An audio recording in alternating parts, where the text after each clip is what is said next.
उत्तराखंड की खबरों में आपका स्वागत है। आइए नजर डालते हैं आज की मुख्य सुर्खियों पर। चेकिंग कर रही एआरटीओ को वाहन चालकों ने घेरा।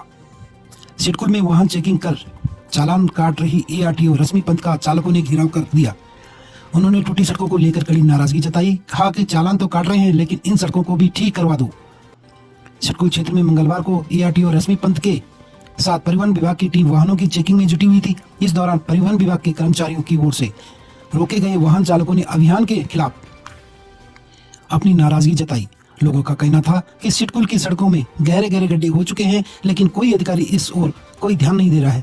लेकिन चालान काटने की कार्रवाई लगातार जारी है। इस दौरान गुस्साए लोगों ने एआरटीओ को घेर लिया। उन्होंने सड़क की हालात दिखाते हुए कहा कि मैडम, सड़कों के गड्ढों के कारण हमारे वाहन खराब हो रहे हैं। सड़कों की गड्ढा मुक्त करने की ओर भी अधिकारियों को ध्यान देना चाहिए। एआरटीओ रश्मि पंत ने वाहन चालकों को उनकी शिकायत संबंधित अधिकारी तक पहुंचाने का आश्वासन दिया। सरकारी भूमि पर नेपाली लोगों के कब्जे को लेकर जवाब मांगा।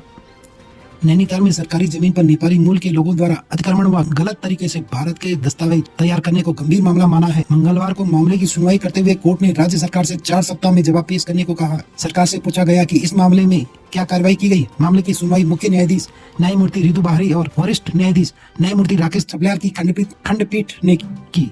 अगली सुनवाई 4 सप्ताह बाद होगी। इस संबंध में नैनीताल निवासी पवन जाटव ने जनहित याचिका दायर की है। इसमें कहा है कि कई वर्ष पूर्व नेपाल से आए लोगों ने नैनीताल व आसपास में सरकारी भूमि कब्जा ली है। साथ ही अवैध तरीके से सरकारी पहचान पत्र बनाकर ये लोग सरकारी योजनाओं का लाभ ले रहे हैं। इस संबंध में तमाम शिकायतें की पर सुनवाई नहीं हुई। इस मामले में आरोपियों के साथ ही लापरवाही करने वाले अफसरों पर कार्रवाई करने के निर्देश दिए जाए। प्रधानमंत्री मोदी के जन्मदिन पर चारों धामों में विशेष पूजा। देश के प्रधानमंत्री नरेंद्र मोदी के जन्मदिन पर मंगलवार को प्रदेश के मुख्यमंत्री पुष्कर सिंह धामी के निर्देशन में बद्रीनाथ, केदारनाथ, गंगोत्री, यमुनोत्री मंदिर में विशेष पूजा अर्चना की गई। अन्य मंदिरों में भी पूजा अर्चना करके प्रधानमंत्री नरेंद्र मोदी दीर्घायु जीवन की प्रार्थना की। बद्री केदार मंदिर समिति ने प्रधानमंत्री नरेंद्र मोदी के जन्मदिन पर केदारनाथ धाम समेत कई मंदिरों में विशेष पूजा अर्चना कर उनकी दीर्घायु की कामना की। इस दौरान केदारनाथ में वेद पाठियों में रुद्राभिषेक पूजा अर्चना के बाद हवन भी किया। यमुनोत्री और गंगोत्री धाम सहित उत्तरकाशी जिला मुख्यालय के काशी विश्वनाथ मंदिर में पूजा अर्चना की गई। सांसद नरेश बंसल और भाजपा जिलाध्यक्ष सत्येंद्र राणा के नेतृत्व में कार्यकर्ताओं ने पूजा अर्चना कर प्रधानमंत्री के दीर्घायु जीवन की प्रार्थना की। गंगोत्री धाम में मंदिर समिति के अध्यक्ष हरीश सेमल, सचिव सुरेश सेमल और यमुनोत्री में मंदिर समिति के सचिव सुरेश उनियाल सहित धाम के तीर्थ पुरोहितों ने मां गंगा और यमुना की पूजा अर्चना की। वहीं विश्वनाथ मंदिर में पूजा अर्चना के बाद दीनदयाल पार्क में सेवा पखवाड़ा का शुभारंभ किया गया। समूह गा के 257 रिक्त पदों पर सीधी भर्ती से चयन। उत्तराखंड अधीनस्थ सेवा चयन आयोग राज्य में विभिन्न विभागों में समूह गा के 257 पदों पर सीधी भर्ती करेगा। रिक्त पदों पर सीधी भर्ती में चयन के लिए आवेदन आमंत्रित किए गए हैं। आवेदन पत्र भरने में किसी भी प्रकार की सहायता के लिए टोल फ्री व्हाट्सएप नंबर और ईमेल आईडी जारी की है। साथ ही विभिन्न विभागों में 4873 पदों के होने वाली विभिन्न परीक्षाओं की प्रस्तावित तारीख भी आयोग ने जारी कर दी है।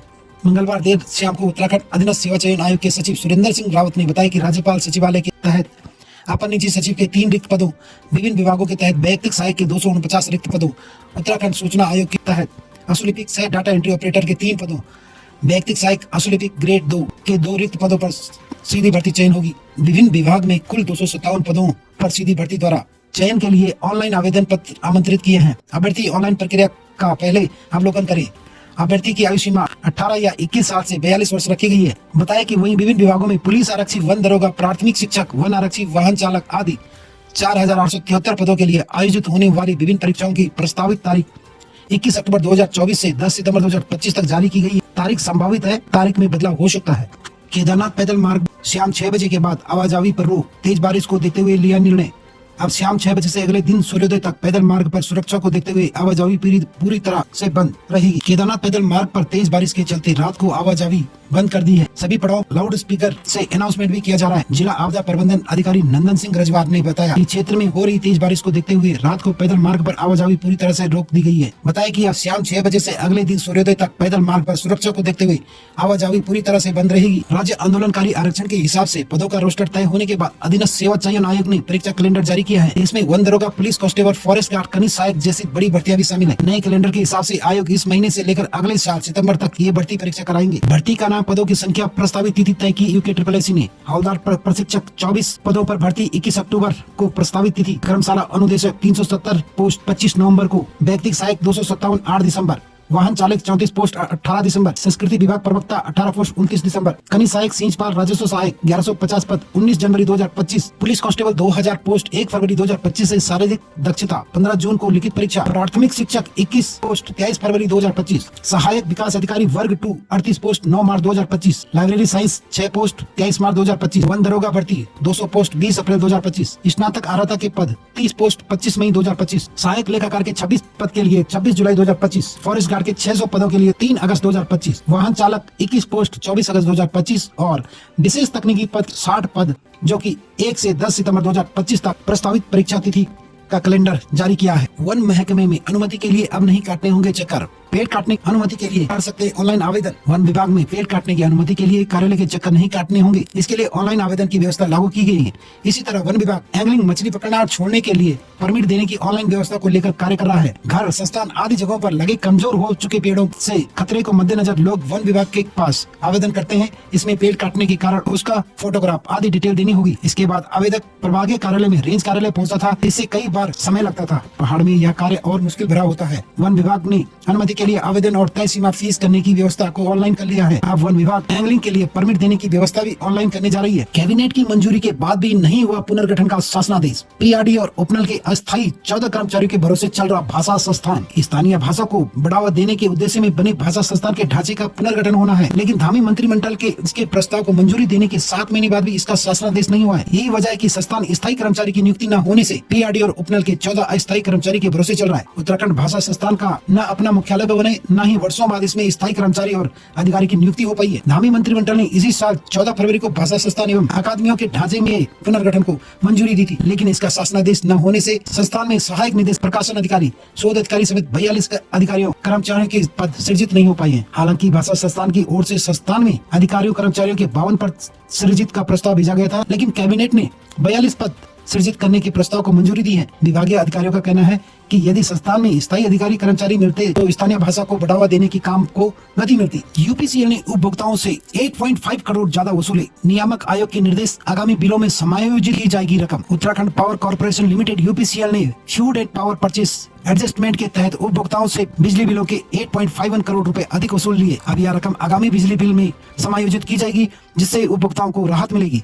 दरअसल यूपीसीएल हर महीने बिजली खरीद के हिसाब से उपभोक्ताओं को बिजली बिल में वसूल या छूट का प्रावधान करता है। क्योंकि यह बिजली खरीद अनुमानित होती है, इसलिए इसमें स्पष्टता नहीं होती। यूपीसीएल ने मार्च तक की तिमाही में 28.17 करोड़ की बिजली खरीदी, जिसमें सापेक्ष उपभोक्ताओं से 36.68 करोड़ की वसूली की गई। लिहाजा 8 करोड़ 51 लाख रुपए अधिक की वसूली की गई है। इससे खुद यूपीसीएल ने अधिक वसूली की बात स्वीकार की थी। नियामक आयोग अध्यक्ष एमएल प्रसाद, सदस्य विधि अनुराग शर्मा की पीठ ने यह रकम आगामी महीने में उपभोक्ताओं के बिजली बिल के समायोजन करने के निर्देश दिए हैं। तो यूपीसीएल से जो भी आपके लगभग 3 या 4 महीने से बिल आते थे, वह रीडिंग से किसी में 250 रुपए, किसी में 500 रुपए अधिक होता था, लेकिन कई उपभोक्ता इसमें लगभग 95% लोग उपभोक्ता इसमें ध्यान नहीं देते थे, इसीलिए बिल में रकम की बढ़ोतरी हो जाती थी और सभी उस बिल को जमा कर लेते थे। कक्षा 6 के लिए नवोदय विद्यालय ने ऑनलाइन आवेदन जमा करने की अंतिम तिथि को विस्तार की अधिसूचना जारी कर दी है। कक्षा 6 में सत्र 2025-26 में जवाहर नवोदय विद्यालयों में प्रवेश के लिए चयन परीक्षा के माध्यम से ऑनलाइन पंजीकरण प्रगति पर है।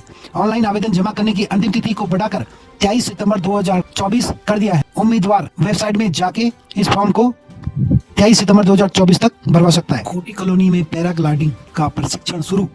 नई टिहरी पर्यटन विभाग की ओर से टिहरी बांध की झील किनारे कोटी कॉलोनी में पैराग्लाइडिंग का निःशुल्क प्रशिक्षण शुरू किया गया है। पैराग्लाइडिंग प्रतापनगर से टेक ऑफ कर झील किनारे लैंडिंग कर रहे हैं। प्रशिक्षण में उत्तराखंड के 15 युवा प्रतिभाग कर रहे हैं। कोटी कॉलोनी में पैराग्लाइडिंग का प्रशिक्षण शुरू करते हुए पैराग्लाइडिंग कंपनी मंत्रा के सीईओ विभाग के पैराग्लाइडिंग सलाहकार तानाजी टाकवे ने बताया कि टेक ऑफ स्थल प्रतापनगर और लैंडिंग स्थल कोटी कॉलोनी पैराग्लाइडिंग के लिए टर्की के बाद विश्व में सबसे उपयुक्त स्थलों में से एक है।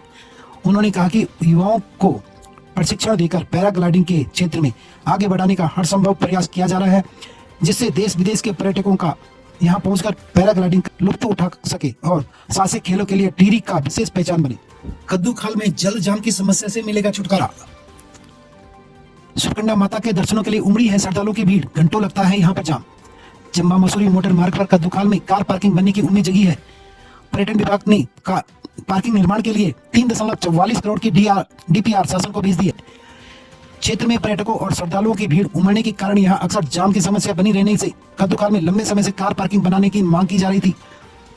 स्थानीय लोगों ने शासन में जल्दी बजट जारी करने की मांग की है। चंबा मसूरी फल पट्टी क्षेत्र के कद्दूखाल में सुरकंडा माता के दर्शनों के लिए गर्मियों, दशहरा और अन्य पर्व श्रद्धालुओं की खूब भीड़ उमड़ती है। इससे यहाँ अक्सर जाम की स्थिति बनी रहती है। धनौल्टी आने वाले टूरिस्ट कानाताल, जड़ीपानी, चंबा और कोटी कॉलोनी टिहरी बांध की झील में बोटिंग करने पहुंचते हैं। कई बार तो जाम इतनी देर तक लग जाता है कि कई लोग माता के दर्शन लिए बगैर ही लौट जाते हैं। हर साल बढ़ रही समस्या को देखते हुए स्थानीय लोग लंबे समय से पार्किंग बनाने की मांग कर रहे थे। लोगों की मांग पर पर्यटन विभाग ने 56 कार पार्किंग क्षमता की डीपीआर शासन को भेज दी है। लोगों को उम्मीद है कि शासन से पार्किंग बनाने की जल्द स्वीकृति मिल जाएगी। स्थानीय व्यापारी दिनेश कोहली, पूरण सिंह दंदेला और दीपक नारायण ने कहा कि कार पार्किंग बनने से श्रद्धालुओं, पर्यटकों और स्थानीय लोगों को बड़ी राहत मिलेगी। उन्होंने प्रस्तावित डीपीआर जल्द स्वीकृत कर निर्माण कार्य कराने की मांग की है। कद्दूखाल में कार पार्किंग की डीपीआर शासन को भेज दी है। शासन से जल्द स्वीकृत मिलने से उम्मीद बढ़ी हुई है। कार पार्किंग बनने से श्रद्धालुओं और पर्यटकों को और स्थानीय व्यापारियों को काफी राहत मिलेगी। सोबत सिंह राणा, जिला पर्यटन अधिकारी टिहरी। तो ये थी आज की कुछ मुख्य अपडेट। इसी प्रकार की वीडियो के लिए आप बने रहे हमारे यूट्यूब चैनल में।